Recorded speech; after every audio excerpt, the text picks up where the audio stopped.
It's Our Story. Krista Westendorp, Minneapolis, Minnesota.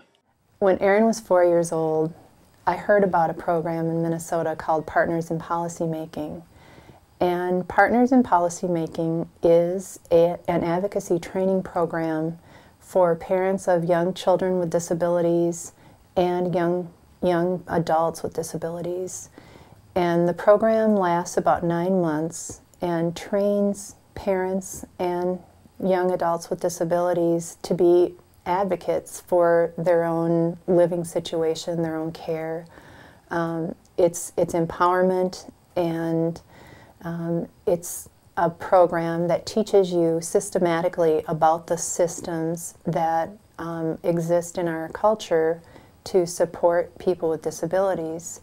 So we had a whole weekend on the school system, a whole weekend on state government, another weekend on county government, another one on the federal system.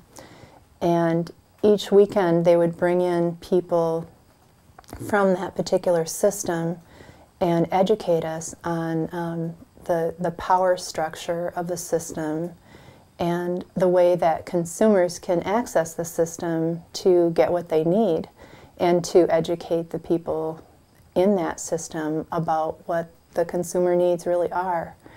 And it was in this program that we had a section on empowerment, and the speaker was Ed Roberts.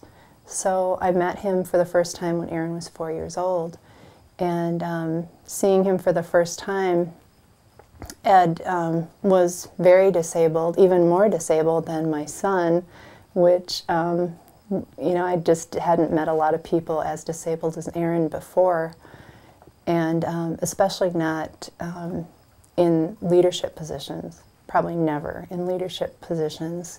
And Ed did a speech to us and talked about his life and his choices, and kind of told us where he had started, his history with polio, his not wanting to live at a certain point, but then realizing that he had control over his life and he had a lot of choices, and he decided he wanted to live a certain way, and he went for it. And it was amazing watching him talk, because here was a guy in a power wheelchair who wasn't moving, moved his head, one arm a little bit, and he had a ventilator, and he would state a phrase and then take a breath on his ventilator, and then he'd talk some more. And it was riveting to see the concentration and the power that he was taking and using his body to its fullest capacity, just to talk to us about how important it is to choose your own life. And after his talk, I went up to him, and I had my little portfolio of mother pictures, and I showed him a picture of Aaron. Said, "This is my son, Aaron. He's 4, and you know, he's just starting school," and that kind of thing. And Ed kind of cut me off and said, "How come he has that manual chair?" And I said, "Well, because he's not very strong, and he needs to get stronger by moving his own chair around, and it's kind of hard for him, but he's really making progress." And Ed looked at me with as much authority as any doctor ever had and said, "He needs power." And I said, "Well, what are you talking about?" And he said, "Well, get rid of that chair. He needs a power chair. He needs to go where he wants to go, and he needs to get there faster." And I'm like, "Well, okay, you know, you obviously know what you're talking about." And so we got to work right away and ordered the power chair.